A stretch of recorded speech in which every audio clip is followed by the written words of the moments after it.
நம்ம தமிழோட முந்தைய வடிவம் எப்படி இருந்துச்சு, அதில் என்னென்ன எங்கெங்கெல்லாம் அதை கண்டுபிடிச்சிருக்காங்க அப்படிங்கிறத நீங்கள் கேட்டிருந்தீங்க இல்லையா. தமிழ் எப்படிங்க தமிழமாக முதல்ல எழுதியிருப்பாங்க அப்படிங்கிறத கேட்டிருந்தீங்க இல்லையா. இப்போ நம்ம போன வகுப்புல இருந்து நம்ம என்ன பண்ணிட்டு இருக்கோம், உயிரெழுத்துக்கள், மெய்யெழுத்துக்கள், உயிர் மெய் எழுத்துக்கள்லாம் பார்த்துட்டோம். அந்த எழுத்துக்களில் என்னென்னலாம் கண்டுபிடிச்சிருக்காங்க, அது எங்கெல்லாம் இருந்திருக்கு அப்படிங்கிற விஷயத்தை நம்ம இன்னைக்கு பார்க்கலாமா.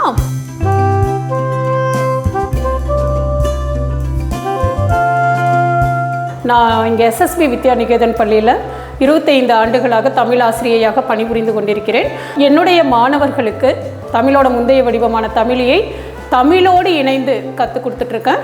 இது என்ன காரணம், இது எதுக்காக இந்த முயற்சி எடுத்தேன் அப்படின்னா, என்னுடைய பள்ளி மாணவர்கள் கேட்ட வினா, நாம் இப்போ எழுதிட்டுருக்கிற தமிழ் முதல்ல எப்படி எழுதியிருப்பாங்க, அதை எப்படி கண்டுபிடிச்சிருப்பாங்க, இதை யார் முதல்ல எழுதியிருப்பாங்க அப்படின்னு அவர்கள் எழுப்பிய வினாக்கள் என்னையும் சிந்திக்க தூண்டுச்சு. அப்போ நான் என்ன பண்ணேன்னா, இதைய நம்மளும் கற்றுக்கணுங்கிற ஆர்வத்தில் பட்டய படிப்பு 1 வருட படிப்பை நான் முடிச்சுட்டு அதில் அவர்கள் கற்றுக் கொடுத்த தமிழ், வட்டெழுத்து, கிறந்த எழுத்து, இந்த மாதிரி விஷயங்கள் எல்லாம் கற்றுட்டு அதில் முன்னெடுப்பு எல்லாராலையும் எளிமையாக கற்றுக்கக்கூடிய தமிழ் ரொம்ப எளிமையானது தான்.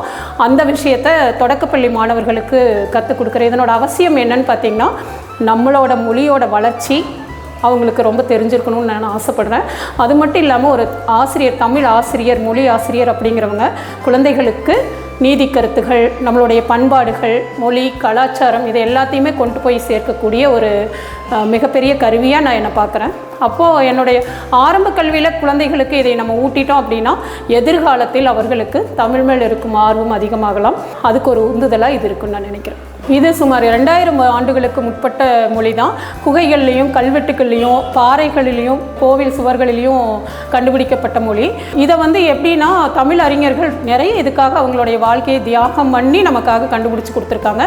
தமிழில் மிக பழமையான கல்வெட்டுகளில் மிக முக்கியமான செய்தியாக நான் பார்க்குறது எதுன்னு பார்த்திங்கன்னா, சமணர்களுக்கு கற்படுக்கை அமைத்து கொடுத்த செய்தி. அது எந்த நேரத்தில் கற்படுக்கை அமைத்து கொடுத்துருக்காங்கன்னா, ஒரு அரசர் ஒரு பொறுப்பேற்றுக்கிறாரு, முடிசூட போகிறாரு அப்படின்னா அதனோட நினைவாக அவங்களுக்கு அந்த கல்வெட்டு அதில் வெட்டி வச்சுருக்காங்க. நாங்கள் சமணர்களுக்கு இவரால் கற்படுக்கை அமைத்து கொடுத்த செய்தி அப்படிங்கிறத நிறைய கல்வெட்டில் இருக்குது.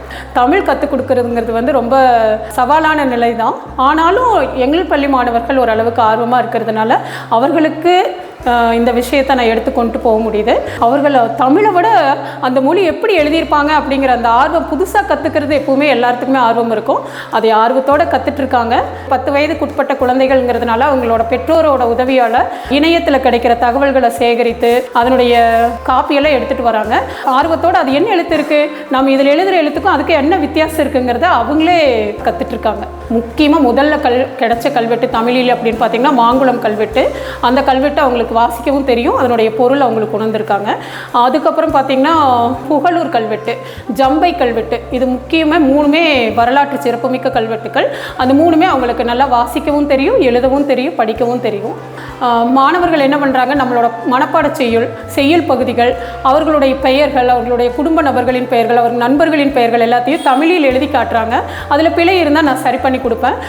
அவங்களே அந்த புத்தகத்தை பார்த்து தமிழில் இதை எழுத்தை எப்படி எழுதலாம் அப்படிங்கிறத எழுதி என்கிட்ட ஆர்வமாக காட்டுவாங்க. எப்போவெல்லாம் அவங்களுக்கு நேரம் கிடைக்குதோ அதை எழுதி காட்டுவாங்க, நானும் அதை சரி பண்ணி கொடுப்பேன். பேரூர் பட்டீஸ்வரர் கோயிலில் பார்த்திங்கன்னா சுவர்களில் நிறைய எழுத்துக்கள் இருக்குது. நம்ம கற்றுட்ட எழுத்து அதில் இருக்காது, அது சோழர் கால எழுத்துங்கிறதுனால தமிழ் மாதிரியே தான் இருக்கும். அப்போ அவங்க அதை நின்று நம்மளை மாதிரி கடந்து செல்லாமல் அதில் என்ன எழுதியிருக்கு அப்படிங்கிறத ஒரு 1-2 எழுத்துக்களை படிச்சுட்டு அது ஆர்வத்தோடு அவங்க எங்கிட்ட பகிர்ந்துக்கிற போது ரொம்ப மகிழ்ச்சியாக இருக்குது எனக்கு அது கேட்கும்போது. ஒரு மொழி அப்படிங்கிறது ஏதோ இப்போ நம்ம படிக்கிறதுக்கு மட்டும் பயன்படுத்தலை. மனிதன் ஆதி காலம் முதல் தன்னுடைய கருத்துக்களை வெளிப்படுத்த பயன்படுத்திய மொழி இல்லைங்களா.